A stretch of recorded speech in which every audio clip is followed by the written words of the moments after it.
वक्रतुंड महाकाय सूर्यकोटि समप्रभा निर्विघ्नं कुरु मे देव सर्वकार्येषु सर्वदा। नमस्कार प्रिय बंधुओं, आप सभी का हमारे YouTube चैनल में बहुत बहुत स्वागत है। आज के इस वीडियो में आप श्रवण करेंगे वैशाख कृष्ण संकष्टी चतुर्थी व्रत की पवित्र पावनी कथा। संकष्टी चतुर्थी का व्रत जीवन में सभी संकटों का नाश करने वाला व्रत है। वैशाख संकष्टी चतुर्थी में वक्रतुंड भगवान गणपति की पूजा अर्चना करने का विधान है।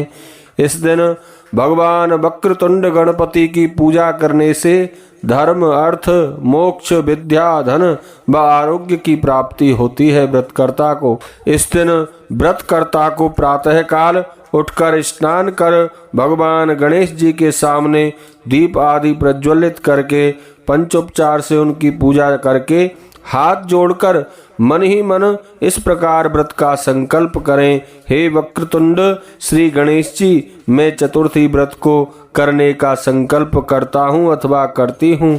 आज मैं पूरे दिन निराहार रहकर आपके स्वरूप का ध्यान करूंगी एवं शाम को आपका पूजन कर चंद्रोदय के बाद चंद्रमा को अर्घ देने के पश्चात ही भोजन करूंगी। आप मेरे व्रत को स्वीकार करें, मेरे व्रत को सफल करें। इस प्रकार मन ही मन भगवान गणपति के सम्मुख व्रत का संकल्प करना चाहिए। शाम को स्नान आदि कर स्वच्छ होकर भगवान गणपति की धूप, दीप, अक्षत, मोदक, लड्डू, सिंदूर, नैवेद्य आदि से भगवान गणपति की पूजा अर्चना करें। वैशाख चतुर्थी व्रत की कथा श्रवण करें और भोजन में कमल गट्टे के हलवे का भोजन करना चाहिए। तो चलिए प्रारंभ करते हैं वैशाख कृष्ण संकष्टी चतुर्थी व्रत की पवित्र पावनी कथा। एक बार प्रेम से कहिए, बोलिए गणपति गजानन भगवान की जय, सिद्धि विनायक भगवान की जय। पार्वती जी ने पूछा, वैशाख महीने के कृष्ण पक्ष की जो संकटा नामक चतुर्थी कही गई है, उस दिन किस गणेश का पूजन करना चाहिए और किस विधि से पूजन करना चाहिए और उस दिन भोजन में क्या ग्रहण करना चाहिए। गणेश जी ने उत्तर दिया, हे माता, वैशाख कृष्ण चतुर्थी के दिन व्रती को उस दिन वक्रतुंड नामक गणेश की पूजा करके भोजन में कमल गट्टे का हलवा लेना चाहिए। हे जननी, द्वापर युग में राजा युधिष्ठिर ने इस प्रश्न को पूछा था और उसके उत्तर में कुछ भगवान श्री कृष्ण ने कहा था। मैं उसी इतिहास का वर्णन करता हूँ, आप श्रद्धा युक्त होकर सुने।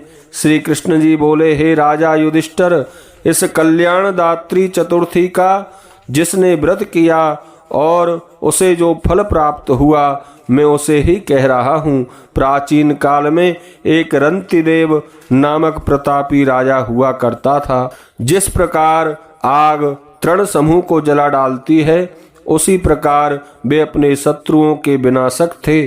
उनकी मित्रता यम, कुबेर, इंद्र आदि देवों से थी। उन्हीं के राज्य में धर्मकेतु नामक एक श्रेष्ठ ब्राह्मण रहते थे।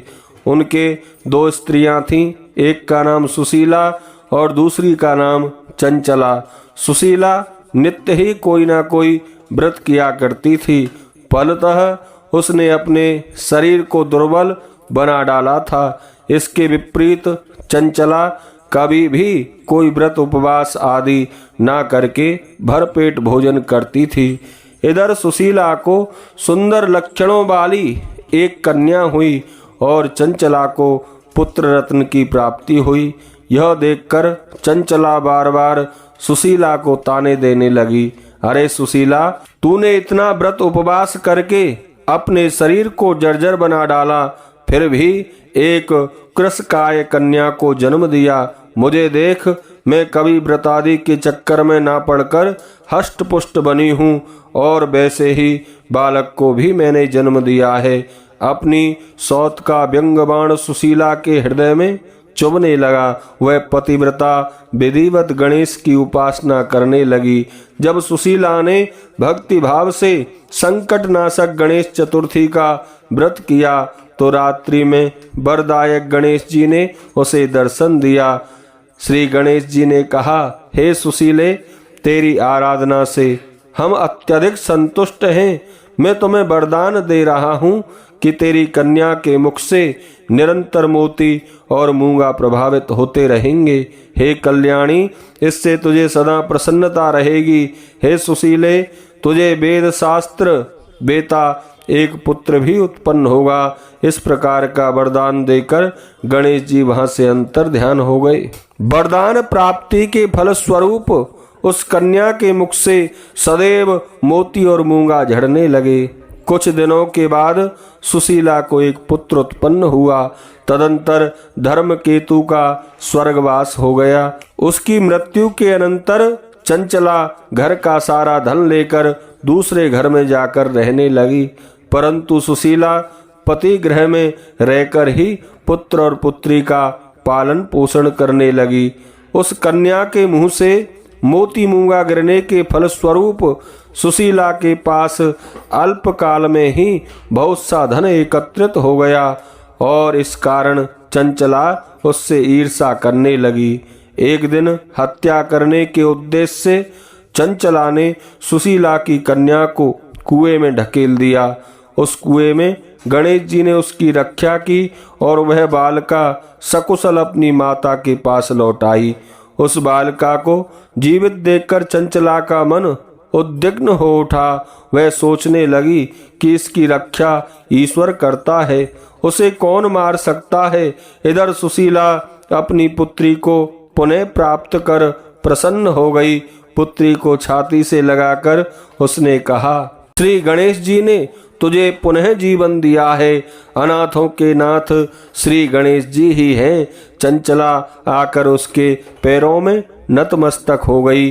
उसे देखकर सुशीला के आश्चर्य का ठिकाना न रहा। चंचला हाथ जोड़कर कहने लगी, हे बहन सुशीले, मैं बहुत पापिन और दुष्टा हूँ। आप मेरे अपराधों को क्षमा कीजिए। आप दयावती हैं। आपने दोनों कुलों का उद्धार कर दिया है।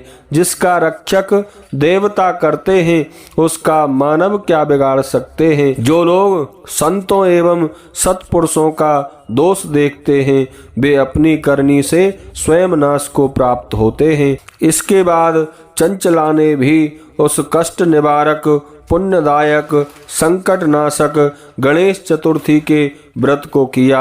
श्री गणेश जी के अनुग्रह से परस्पर दोनों में प्रेम भाव स्थापित हो गया।